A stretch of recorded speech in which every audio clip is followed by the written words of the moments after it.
오늘 주신 말씀을 가지고 사랑하는 자들아 라는 제목으로 말씀을 전하도록 하겠습니다. 저는 오늘 이 부른 여기에 모인 우리 전 2절이 그렇게 좋더라고요. 2절 그 가사 가운데 최후 승리를 믿노라. 그죠? 최후 승리를 믿노라. 예전에도 그렇지만 지금도 여전히 이 2절을 이렇게 부르면 이게 뭔가 모르는 희열과 같아, 감동이 오는 것 같아요. 아 맞다, 우리 최후 승리가 보증되고 보장된 사람들이지, 낙심하지 말아야지, 힘을 내야지, 뭐 이런 생각이 참 많이 듭니다. 아까는 우리 지선이가 이제 전도 때문에 일찍 와서 제가 지선 자매에게 이렇게 물어봤어요. 지선아, 우리 교회에서 리액션이 가장 좋은 사람이 누구야? 그랬더니 우리 지선스가 누구를 탁 콕 집어 얘기했을까요? 한번 맞춰보시겠어요? 누구 같아요? 리액션이 좋은 사람. 신용석 집사님? 왜 웃죠? 아니면 병진이? 병진이도 뭐 리액션. 아니면 수민이? 그런데 지선이가 정산열 그러더라고요. 네, 맞다. 그래서 제가 한 명 더 있는데 누군지 혹시 아시겠어요? 여기 좀 오바라 빼고 당연히 유 집사님도 리액션이 좋은데 청년중으로 북한하면 지선. 제가 이제 지선이랑 성경 공부를 하다 보면 그 리액션 하나하나에 제가 얼마나 은혜와 도전이 되는지 몰라요. 제가 이게 핀 마이크가 무선 마이크가 아니라서 그 리액션을 그대로 흉내내지 못하는데, 여러분들이 머리에 한번 상상해 보세요.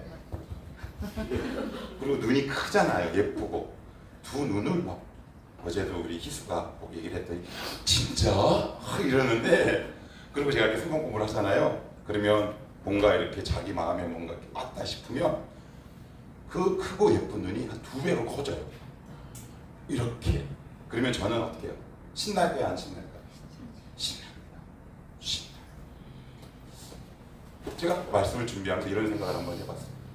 하나님은 우리에게 말씀으로 액션하세요. 그런데 나는 과연 하나님 앞에 리액션, 반응을 얼마나 했나 이런 생각이 들더라고요. 오늘 예배를 통해 하나님이 여러분들에게 말씀을 통해 액션하실 거예요. 여러분이 리액션 하기를 축복합니다. 아멘. 반응하기를 축복합니다. 아멘. 저도 사람이라 때로는 영향을 받지 않으려고 참 노력해보지만, 저도 인간이라 여러분들이 리액션이 있으면 그 공개의 흐름을 알게 되거든요. 참 더 신나는 것 같아요. 그러면 우리 하나님은 얼마나 신나실까? 말씀을 선포할 때 맞아요 하나님, 저 한번 해볼게요. 그래요? 저 한번 해보겠습니다. 그러면 말씀하시는 우리 주님이, 이런 표현은 조금 그렇긴 하지만 덩실덩실 춤을 추실 것 같아요. 또 이 말씀을 이렇게 묵상하다가 이런 생각 들었어요. 나는 하나님 응답하옵소서라고 그렇게 수많은 기도를 했지만 나는 얼마나 하나님 앞에 응답하는 삶을 살았을까? 근데 너무 부끄럽더라고요. 우리는 하나님 말씀에 응답하지 않고서 하나님 향해 이렇게 얘기해. 응답해달라고. 응답해달라고. 여러분, 하나님 말씀에 응답하시기를 축복합니다. 아멘. 거기에 문제 해결이 있습니다. 오늘도 이 말씀이 여러분 심령 가운데 들어가 여러분이 리액션이 일어나기를 바랍니다. 그래서 신앙은 액션이 아니라 리액션이죠. 하나님이 하신 말씀에 내가 반응해요. 사랑하면 사랑할수록 반응하는 것 같아요. 오늘 이 말씀에 보면 사도 베드로가 굉장히 안타까운 마음으로 말씀을 전합니다. 요 3장을 보시면 우리 같이 한번 따라가 볼게요. 1절 한번 여러분들 읽어보시겠어요? 자, 시작. 사랑하는 자들아. 거기까지 한번 읽어보시고요. 8절도 한번 읽어보시겠어요? 시작. 사랑하는 자들아. 14절도요. 14절 시작. 그러므로 17절은요. 그러므로 사랑하는 베드로가 이 편지를 받는 성도들에게 뭐라고 얘기하냐면 사랑하는 자들아. 내 사랑하는 자들아 이렇게 얘기합니다. 그런데 이 말씀이 베드로가 초대교회 당시 그 서신을 받는 성도들에게만 해당되는 말씀일까요? 아니에요. 여기서 여러분들이 주님의 음성을 듣기를 원해요. 내 사랑하는 자들아, 내 사랑하는 자들아. 왜 이런 표현을 이렇게 안타깝게 4번이나 사용했냐면 이 편지를 받는 당시 초대교회 안에 여러 가지 이단과 사이비가 있었지만 그 가운데 기존 믿는 성도들 가운데 거짓 교사가 일어났는데 이 거짓 교사들이 그 교회 공동체를 훼손하고 허물기 시작했어요. 어떤 교훈을 가지고 허물기 시작했냐면 이거예요. 더 이상 예수 그리스도의 재림이 없다. 그러면서 신실하게 예배하는 자들을 조롱하기 시작합니다. 너 그렇게 예수 믿는다고 하지만 네 양손에 가진 것 과연 무엇이 있으며 예수님이 분명히 이 세대가 가기 전에 온다고 손수 친히 말씀하셨는데 안 오지 않느냐. 그러면서 그 삶을 방종과 방탕으로 욕해요. 그러니 그 모습을 본 베드로가 얼마나 안타깝겠어요. 그런데 이 편지가 쓰여질 당시가 대충 몇 년이었냐면 학자마다 조금씩 차이 있긴 하지만 65년 앞뒤예요. 그럼 예수님이 대략 AD 몇 년에 승천하셨어요? 33년. 그죠? 그러면 예수님이 승천하신 지 대략 몇 년 정도? 30년밖에 지나지 않아요. 그런데 교회 공동체 안에 이단과 사이비들이 들어오기 시작한 거예요. 그러면 지금은 얼마나 많이 들어와 있을까요? 왜곡된 복음이 얼마나 이 한국 교회 안에 많이 들어와 있을까요? 지금 이 안타까운 마음을 가지고 베드로는 편지를 적기 시작합니다. 내 사랑하는 자들아, 너희는 왜 아버지가 아닌 지나가는 행인을 보고 아버지라고 부르며 진리가 아닌 곳을 왜 이렇게 따라가느냐. 그래서 사자오를 내뿜고 있어요.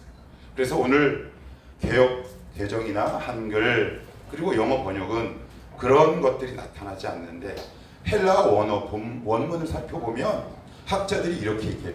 굉장히 투박하고 거칠대. 비록 배우지 못한 베드로의 가방끈도 그 이유이긴 하겠지만 저는 더 중요한 데서 의미와 의의를 찾고 싶어요. 어떤 거요? 화가 나 있는 거예요. 베드로는 지금 화가 잔뜩 나 있어요. 여러분 사랑하면 화가 납니다.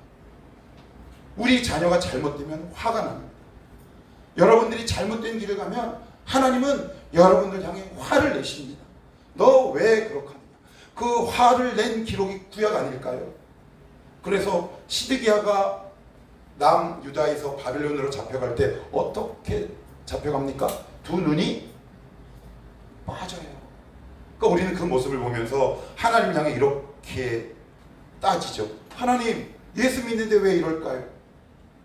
그건 어린아이의 신앙이고요. 조금 더 가면 하나님이 이렇게 우리를 향해 기대하고 사랑하시는 거예요. 여러분 사랑하는 만큼 화냅니다. 저는 다른 교회 교인들에게 절대 화내지 않습니다. 제가 이래봬도 목사들 사이에 인품이 좋다고 거짓 소문이 많이 돌고 있습니다. 왜 그럴까요? 나이가 제일 많거든요. 그래서 형님 그래요. 제 본색을 모르는 거죠. 근데 교회만 오면 바뀝니다. 청년들만 보면 부글부글 끓어요. 왜요? 사랑하거든요. 아끼거든요. 때로는 제가 정제된 언어가 있어요.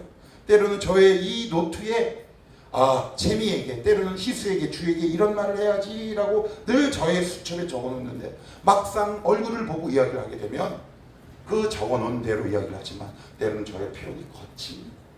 왜 그럴까요?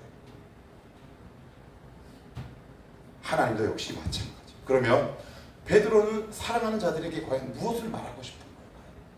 오늘 같이 한번 이 안으로 들어가 보시면 자 우리 1절 2절 우리 성도 여러분들이 한번 읽어보시겠습니까? 자 시작. 사랑하는 자들아, 내가 이제 이 둘째 편지를 너희에게 쓰노니 이 두 편지로 너희의 진실한 마음을 일깨워 생각나게 하여 곧 거룩한 선지자들이 예언한 말씀과 주되신 구주께서 너희의 사도들로 말미암아 명령하신 것을 기억하게 하려 하노라. 첫 번째 1절 어떤 단어로 시작한다고요? 설교 제목처럼 사랑하는 자들아. 그래요. 관계없어요. 부모와 자녀든 아니면 애인 관계든 부부 관계든 내가 누군가를 사랑하면 가장 소중한 것을 주게 되어 있거든요. 그러니까 내가 가장 많이 소비하는 것, 가장 많이 시간을 들이는 것이 사실 내가 가장 사랑하는 거예요. 그런데 오늘 베드로는 사랑하는 자들아, 이 말씀 다른 말로 하나님 우리를 향해 사랑하는 청월함교회 성도들아 라고 얘기해요. 그러면 만약에 하나님이 여러분들과 1대1로 만났습니다. 하나님이 계시 가운데 아니면 환상 중에 사랑하는 친이야. 그러면 여러분들은 하나님 앞에 뭐라고 리액션 하시겠습니까? 저는 가장 먼저 드는 생각이 이겁니다. 하나님 용돈 주십시오 라고 얘기할 것 같아요.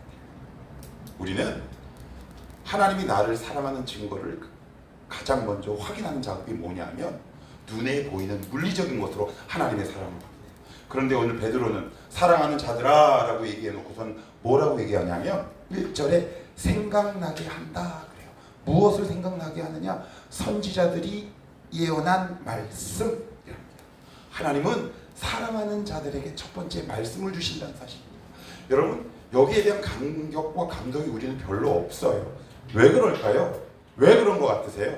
이 말씀이 내 안에 어떤 역사를 일으켰으면 말씀으로 내가 변화된 믿음의 경험이 없으니 이 말씀이 오늘날 나에게 오는 것이 나에게 그렇게 소중하게 느껴지지 않습니다. 여러분 은혜가 깊어지고 신앙이 좋아진다는 건 말씀의 소중함의 가치가 더욱더 상승되고 커가는 것을 의미해요. 하나님 저 사랑하신다면서요. 그렇다면 지금 당장 저에게 필요한 것을 주십시오 라고 요구하는 것이 우리의 하나님 사랑에 대한 반응이에요. 그런데 하나님은 첫 번째 무엇을 주신다? 말씀을 주시는데 그 말씀이 생각나게 하려고 오늘 베드로를 통해 편지를 쓴다는 겁니다. 이것을 제가 조금 더 구체적인 예를 한번 들어볼게요. 오늘 한 명이 안 보여요. 두 명이 안 보이는구나. 아니 세 명이 안 보이는데 점점 많아지네. 오늘 규민이가 못 왔고 그 다음에 우리 락키 성도님 못 왔고 그리고 또 한 명 누구예요? 성은이가 안 와서 막 눈물을 흘리고 계시는 저희 오정이 아내를 보면서 얼마 전에 성은이랑 이야기를 하다가 목사님 칭찬해 주세요 그러는 거예요. 그래 들어보자. 그랬더니 저 목사님 칭찬부터 해주세요. 이 녀석아 들어봐야지. 제가요 아침 기도에서 기도하는데 그날따라 말씀도 참 잘 들리고 기도를 하는데 기도가 너무 안 되는 거예요. 그래서 보통 기도하다가 이렇게 시간을 이렇게 보면 7시 10분쯤 되는데 그날은 50분이 채 되지 않는. 그래가지고 제가 뒤에 가서 좀 앉아서 엄마를 기다려야지 하고 딱 봤는데 갑자기 말씀이 생각나요. 무슨 말씀? 이 부족한 종놈을 통해 하나님이 주신 말씀. 시험 볼 때 박차고 자리를 일어나지 말고 끝까지 그 자리에 앉는 것이 신앙이다. 갑자기 그 말씀이 탁 하고 떠오르요. 그래서 열심히 기도했대요. 그러면서 저보고 뭐라 그래요? 잘했죠? 잘했다. 잘했다. 무엇이 우리 성원이의 삶을 브레이크 걸게 했나요? 말씀.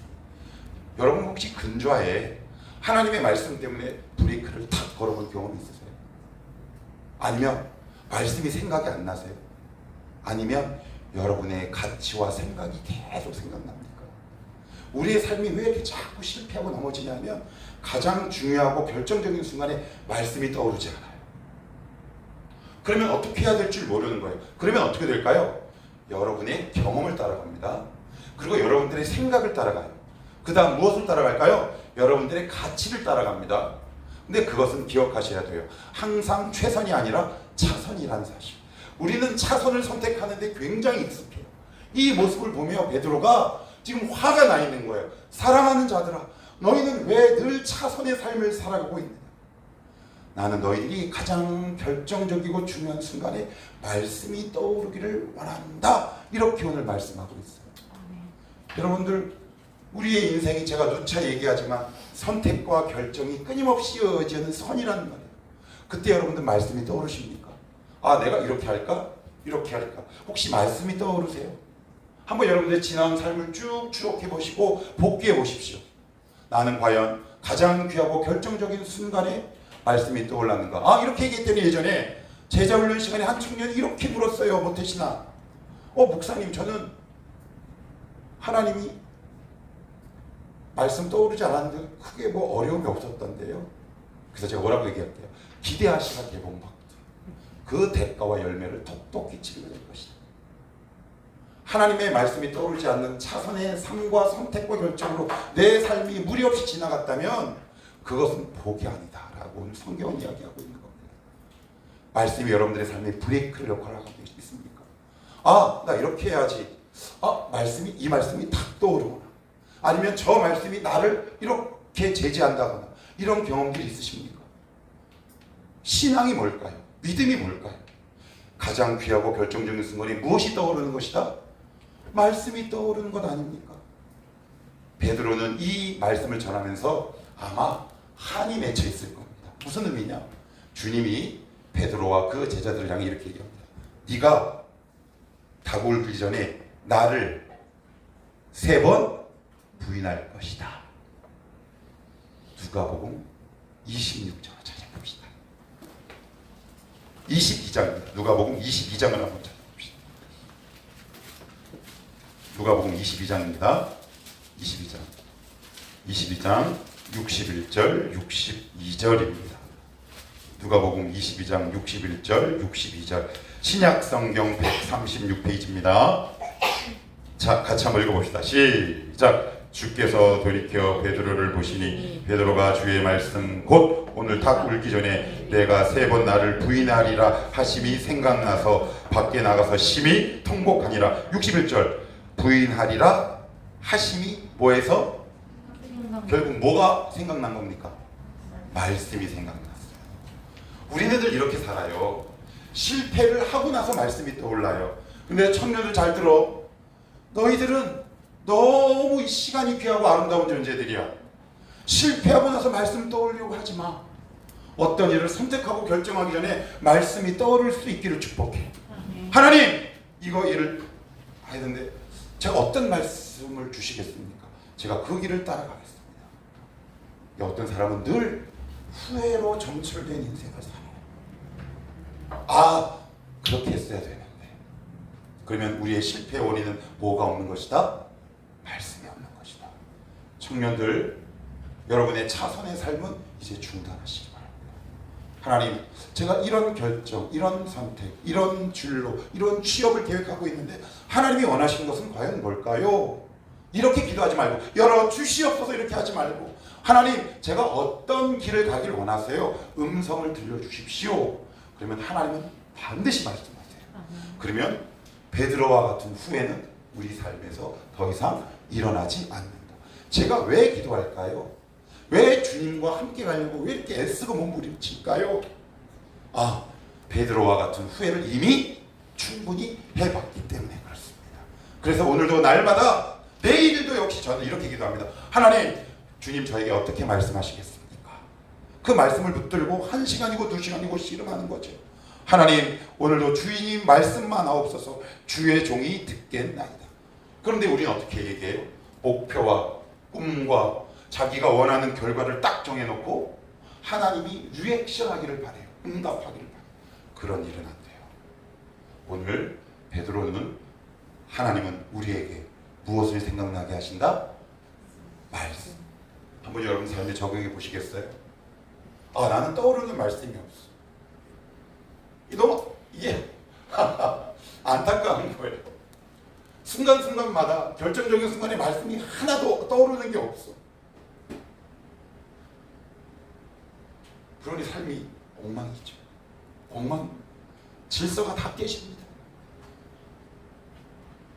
우리 주님께서 창조하실 때 이 처음 모습이 뭐였다 그래요? 카오스, 혼돈이죠. 말씀이 있을 때 이 우주가 정리됩니다. 여러분, 말씀이 들어가면 삶이 정리되어 여러분들 경험하게 되기를 축복합니다. 두 번째는요. 자, 우리 7절을 한번 읽어봅시다. 자, 베드로후서예요. 베드로후서 3장 7절입니다. 7절 여러분들이 한번 읽어봅시다. 시작. 이제 하늘과 땅은 그 동일한 말씀으로 불사르기 위하여 보호하신 바 되어 원하지 아니하는 사람들의 심판과 멸망의 날까지 보존하여 둔 것이라. 자, 여기 보시면 7절 상반에 보시면 그동안 그 동일한 말씀으로 그 다음 동사가 뭐예요? 불사르기 위하여. 이렇게 읽고요. 저 끝으로 한번 가보시겠어요? 7절 끝에 보존하여 두신 것이니라. 그래서 어떻게 읽냐면 이렇게 읽는 거예요. 불사르기 위하여 보존하여 두신 것이니라. 같이 한번 읽어봅시다. 시작. 불사르기 위하여 보존하여 두신 것이니라. 자, 불 피우는데 보존하여 둔 것을 두 글자로 뭐라 그래요? 불을 때우기 위해 보존해 둔 것을 보통 뭐라 그래요? 뗄. 우리의 인생이 뗄감이랍니다. 여러분 그거 아세요? 우리가 지금 그렇게 모으려고 하는 것들은 하나님이 최후 불심판할 때 다 타서 없어지는 것들은, 우리가 기도하는 기도의 제목들은 다 타서 없어질 것들이에요. 그러면 하나님 불이 안 타는 거 딱 하나 있답니다. 그게 어딘 줄 아세요? 고린도전서 3장 14절을 보십시오. 불이 안 타는 거 딱 하나 있대. 고린도전서 3장 14절을 한번 찾아보십시오. 신약성경 고린도전서 3장 14절 한번 볼게요. 3장 14절 14 15 267 같이 읽어볼게요. 시작. 만일 누구든지 그 위에 세운 공적이 그대로 있으면 상을 받고 누구든지 그 공적이 불타면 해를 받으리니 그러나 자신은 구원을 받되 불 가운데서 받은 것 같으니라. 이게 무슨 얘기인지 아세요? 그리스도만 남고 다 탄답니다. 여러분 우리가 이 땅에서 업적 있어요. 사람들 인류의 위대한 유산들이 있잖아요. 그런데 예수님께서 이 땅에 오실 때 예수 그리스도를 믿는 믿음, 즉 성도와 그리스도만 남고 이 땅에 있는 모든 것들은 다 뗄감이랍니다. 여러분 혹시 여러분들이 그렇게 지금 추구하는 것들이 최후 심판 때 뗄감이라는 사실 기억하십니까? 근데 우리는 그것을 위해 우리의 목숨을 내놓습니다. 그래서 뗄감이랍니다. 이게 얼마나 두렵고 무서운 말씀입니까? 이 말씀을 준비하면서 제가 이렇게 기도했어요. 하나님, 제 목회가 뗄감이 되지 않게 하옵소서. 여러분 목사들도 자기 욕심을 위해 목회하는 목회자들이 얼마나 많이 있는지 모릅니다. 그것 다 뗄감이랍니다. 얼마 전에 말씀을 준비하다가 한 대형교회 여자 집사가 회개한 내용을 간증한 것을 제가 짧게 들었던 기억이 있어요. 그 내용이 뭐냐면 강남에 사는 한 여부, 강남 느낌이 세요.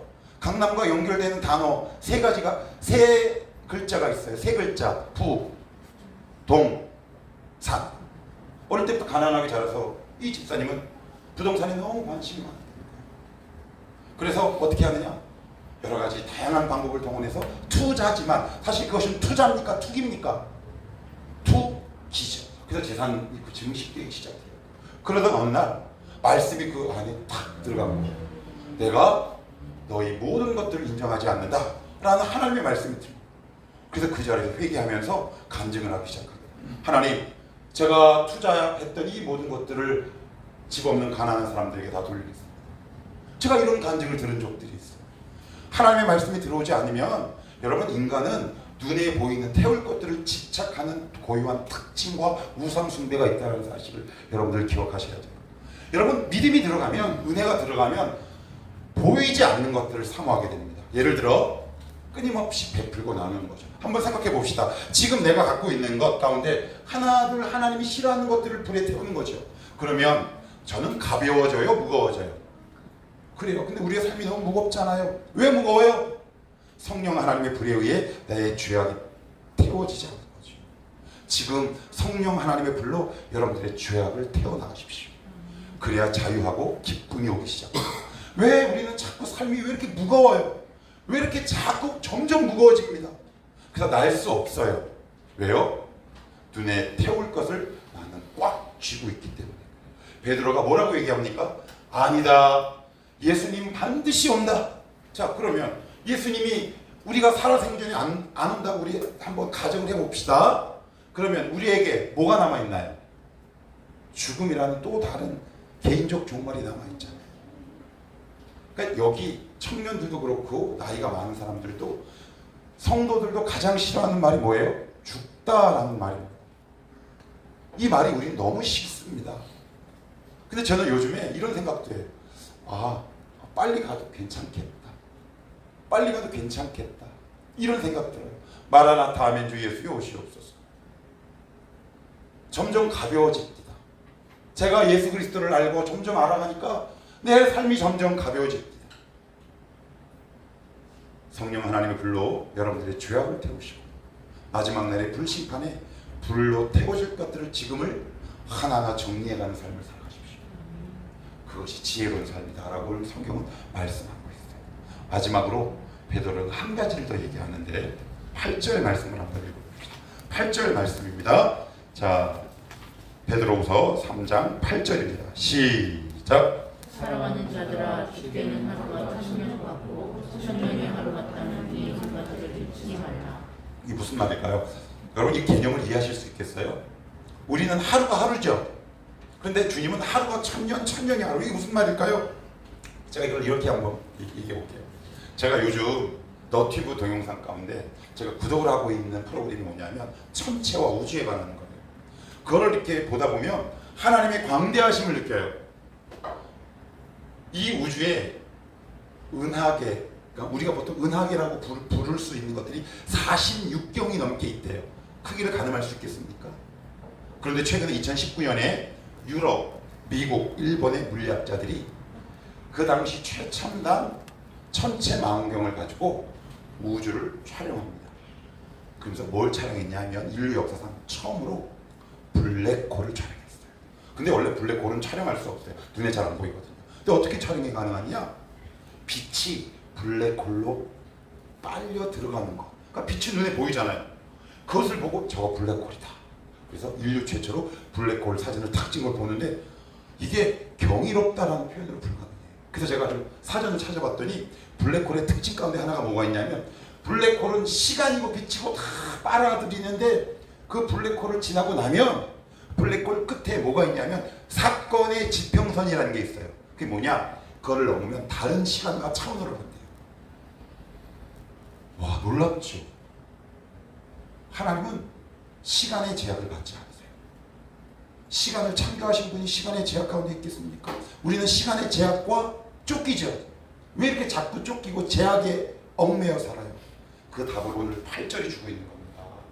이 말씀이 무슨 말씀인지 아십니까? 주께는 하루가 천년 같다. 이게 무슨 말일까요? 너 내 손에 붙잡히면 네가 하루를 살아도 너의 인생은 천년으로 카운트할게 라는 뜻입니다. 청년들, 여기 장년들, 특별히 장년분들에게 당부하고 싶어요. 여러분 남은 인생 얼마 안 남았잖아요. 저와 다 끼키야 20년, 길어야 30년. 근데 주님과 함께하면 우리의 남은 시간이 3000년이 될 수 있다고 성경은 얘기합니다. 반대로 청년들 잘 들어보십시오. 만약에 여러분들이 주님 바깥으로 나간 3살 삶을 평탄한 삶을 살면 여러분이 1000년 동안 이렇게 놓은 그 시간이 하나님 보시기에는 하루의 가치밖에 없대요. 여러분 어떡하시겠어요? 여러분의 지금 살아온 삶이 1000년 같은 하루입니까? 아니면 하루 같은 천년입니까? 저는 예전에 모세를 보면서 되게 하나님 앞에 섭섭했던 게 뭐였냐면 모세는 40년 쓰임 받았어요. 그죠? 그런데 저는 오늘 본문 말씀을 적용을 해보면 모세는 4000년의 삶을 산 사람이에요. 40년을 사역한 사람이 아니에요. 왜요? 주님 손에 붙들렸기 때문에 그래요. 그러니까 주님은 시간이 별 의미가 없어요. 청년들, 20, 30대 청년들 여러분 그래요. 100세 사세요. 사는 건 니들 마음이시니까 사십시오. 그렇지만 여러분의 하루가 천년 같은 인생이 되기를 축복합니다. 지나온 삶을 돌아보십시오. 여러분들에게 의미가 있었습니까? 어떤 것이 손에 남아있습니까? 그렇게 살지 말랍니다. 시간을 아끼라라는 얘기를 하고 있는 것이 아닙니다. 부지런해라라는 이야기를 하고 있는 것이 아닙니다. 오직 시간의 창조주이신 하나님께 너의 인생을 던지고 맡겨 하나님이 너의 인생을 하루가 1000년이 되게 하는 인생을 살아라 라고 말씀하고 있는 겁니다. 얼마나 감사하고 다행인지 모릅니다. 그래서 저는 이 자리에서 무릎 꿇습니다. 하나님, 오늘도 주님 보시기에 1000년 같은 하루가 되게 하옵소서. 오늘 여기 계신 이금단 집사님, 세 분 집사님, 하나님 보시기에 자 이제 30년 남았다고 칩시다. 3000년의 인생이 되기를 축복해. 그 인생이 하나님 보시기에 귀한 인생 아닙니까? 제 말씀을 정리하겠습니다. 베드로는 참 많이 사랑했습니다. 그래서 오늘 세 가지를 얘기하고 있어요. 제발 가장 귀하고 결정적인 순간에 말씀이 생각날 수 있도록 하라. 두 번째, 우리의 삶은 어떤 인생이 아니다? 땔감이 아니다. 마지막으로 뭐예요? 하루를 천년처럼 살아라. 여러분 보고 살라고 얘기하는 게 아니라 오늘 8절은 어떤 단어로 시작해요? 사랑하는 자들아. 그 다음 단어 주께는 주님의 손에 붙잡힌 바 된 삶입니다. 그러고 나서는 이렇게 정리합니다. 그러면 왜 이렇게 주님은 더디 오시느냐? 9절을 제가 한번 읽어볼게요. 오래 참사 아무도 멸망하지 아니하고 다 회개하기에 이르기를 원하시느니라. 그러나 주의 날이 도둑같이 오리니 그날에는 하늘이 큰 소리로 떠나고 물질이 뜨거운 불에 풀어지고 땅과 그 중에 있는 모든 일이 드러나리로다. 아멘. 우리는 종말을 기대하며 사모하며 살아가는 사람들입니다. 어떻게 해요? 말씀을 붙들고 살아가는 사람들. 뗄감의 인생이 아니다. 우리는 하루가 천년 같은 삶을 살아갈 수 있는 사람들이다. 이런 감격과 은혜가 여러분 삶 가운데 충만하시기를 주님의 이름으로 축복합니다.